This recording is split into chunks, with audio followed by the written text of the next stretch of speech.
Bismillahirrahmanirrahim. Assalamualaikum warahmatullahi wabarakatuh.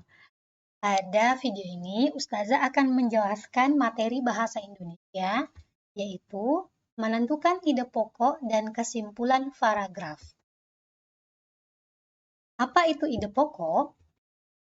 Ide pokok adalah ide atau gagasan yang menjadi pokok pengembangan paragraf. Ide pokok ini terdapat dalam kalimat utama. Nama lain dari ide pokok adalah gagasan utama ataupun gagasan pokok. Dalam satu paragraf hanya ada satu ide pokok. Secara ringkas dan secara sederhana, ide pokok adalah inti dari pembicaraan dalam suatu paragraf. Lalu, apa itu kalimat utama? Kalimat utama adalah kalimat yang di dalamnya terdapat ide pokok paragraf. Jadi, kalimat utama dan ide pokok adalah satu hal yang saling berkaitan ya. Jadi, kalau ada kalimat utama yang kita temukan, berarti di situ terdapat ide pokok paragraf. Cara menentukan ide pokok. Yang pertama, membaca dari keseluruhan teks bacaan. Setelah kita membaca, kita memahami isi bacaan teks tersebut. Lalu, kita bisa menentukan ide pokok bacaan. Contoh soal. Di sini Ustazah ada satu paragraf. Nanti kita akan cari tahu apa sih ide pokoknya. Ustazah bacakan ya. Banjir sudah menjadi hal yang biasa di kota Jakarta. Hal tersebut disebabkan oleh banyak faktor. Pertama, sungai atau saluran-saluran irigasi tidak berfungsi dengan baik. Kedua, pendangkalan sungai dan sulitnya proses normalisasi sungai. Ketiga, kurang pedulinya warga dan para pengusaha terhadap lingkungan dengan budaya mereka membuang sampah dan limbah di sungai. Terakhir, pembangunan gedung, jalan, dan bangunan lainnya yang membuat tanah susah menyerap air. Selain itu, pepohonan hijau juga menjadi berkurang dan menyebabkan keseimbangan alam terganggu, sehingga menjadi banjir. Nah, di dalam satu paragraf ini terdapat kalimat utama, ide pokok, dan kalimat penjelas. Kita lihat ya. Nah, ini teman-teman. Ide pokok dari paragraf tersebut adalah penyebab masalah banjir di ibu kota. Kenapa kok ide pokoknya penyebab masalah banjir di ibu kota? Karena dari keseluruhan isi teks menceritakan tentang penyebab banjir. Ya, di sini ada beberapa alasan mengapa terjadi banjir.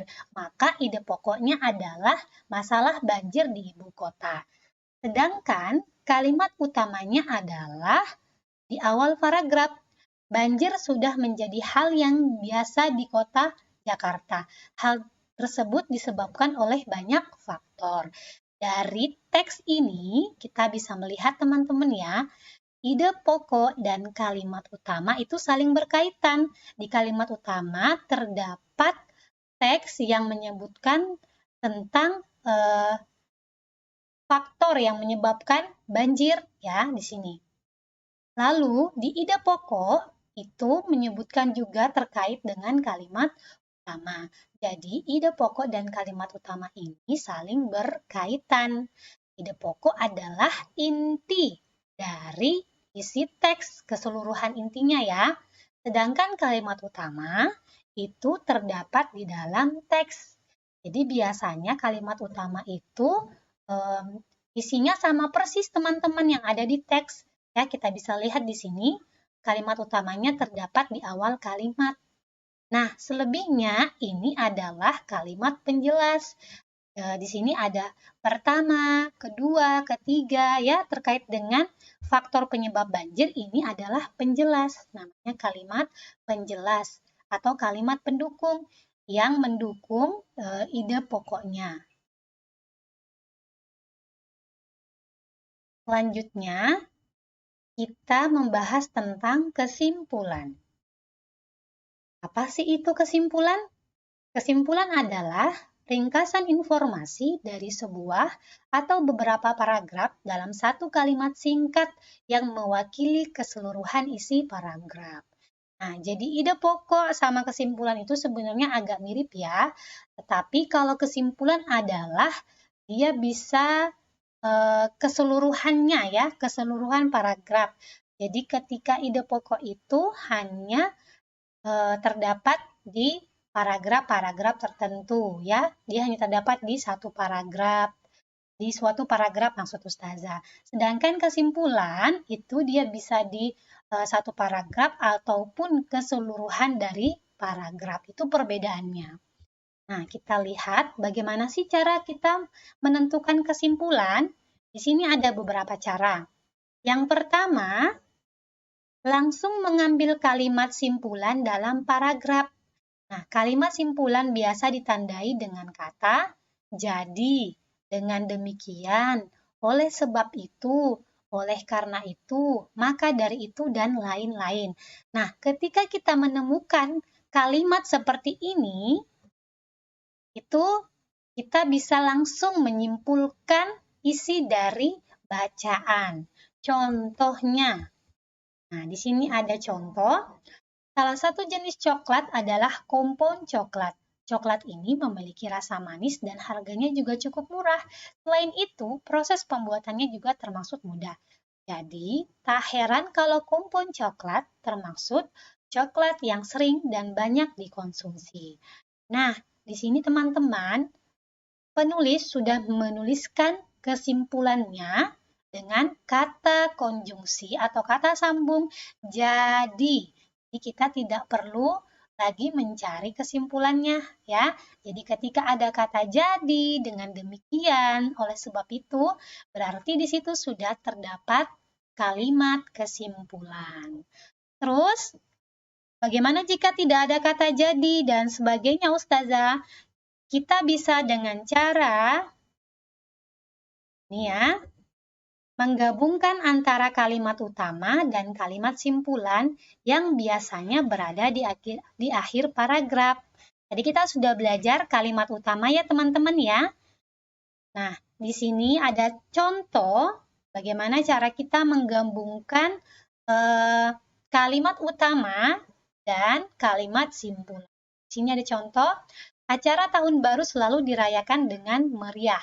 Acara tahun baru tersebut biasanya diselenggarakan di lapangan terbuka dengan menggelar konser dan menyalakan kembang api. Banyak orang-orang yang datang ke lapangan untuk merayakan tahun baru bersama. Kemeriahan tahun baru tersebut tidak diimbangi dengan kesadaran para pengunjung untuk menjaga kebersihan lapangan. Akibatnya, banyak sampah yang tertinggal setelah perayaan tahun baru tersebut. Nah, di sini teman-teman kita bisa menggabungkan antara kalimat utama dan akhir paragraf ya. Di awal kalimat ini adalah kalimat utama ya, karena yang lain ini adalah kalimat penjelas karena dia menjelaskan tentang temanya dulu ya. Dia menjelaskan tentang acara tahun baru. Ketika kita gabungkan ya, acara tahun baru selalu dirayakan dengan meriah. Akibatnya banyak sampah yang tertinggal setelah perayaan tahun baru tersebut. Kita perbaiki jadi seperti ini. Nah, simpulan paragraf di atas adalah kemeriahan acara tahun baru mengakibatkan lingkungan kotor karena banyak sampah yang tertinggal. Jadi, ini cara menentukan kesimpulan yang kedua. Kita menggabungkan kalimat utama dengan akhir paragraf. Atau dengan kata lain, kita membaca keseluruhan isi teks agar kita tahu apa kesimpulan paragrafnya. Ada lagi cara yang lain untuk menentukan kesimpulan. Di sini, cara ketiga adalah mencari sebab akibat atau akibat sebab dalam sebuah paragraf. Contoh, ini ada sebuah teks, penggunaan plastik yang semakin marak menjadi masalah lingkungan yang tidak kunjung usai. Plastik adalah bahan anorganik yang tidak ramah lingkungan. Hal ini disebabkan sifat plastik yang tidak mudah hancur dan terurai oleh tanah. butuh waktu beratus-ratus tahun hingga plastik terurai dalam tanah. Di sini teman-teman ini adalah contoh teks yang mengandung sebab akibat. Nah, kita lihat sebabnya. Kita bisa melihat di sini ada kalimat penyebab dan ada kalimat akibat.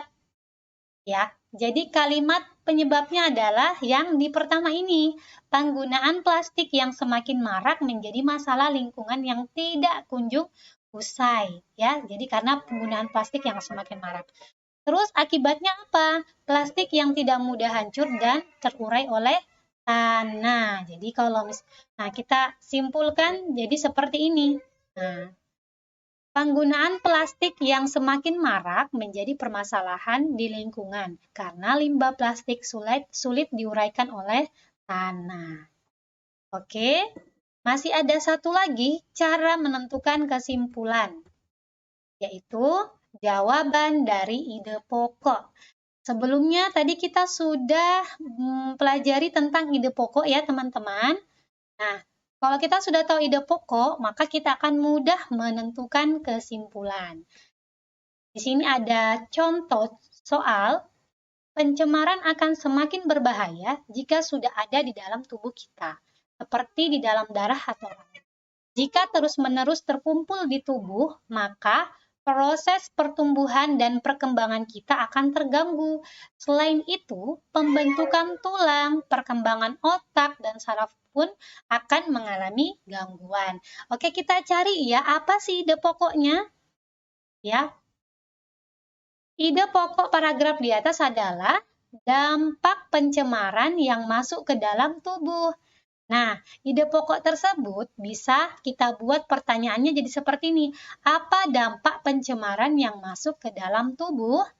Nah, jawabannya adalah dampak pencemaran yang masuk ke dalam tubuh adalah terganggunya pertumbuhan, perkembangan, pembentukan tulang, perkembangan otak, dan saraf.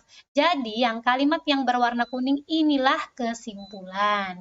Jadi, cara keempat menentukan kesimpulan adalah dengan kita mencari ide pokok, lalu kita membuat pertanyaan dari ide pokok tersebut. Jawaban dari ide pokok tersebut itu adalah kesimpulan. Oke, di sini ada contoh soal.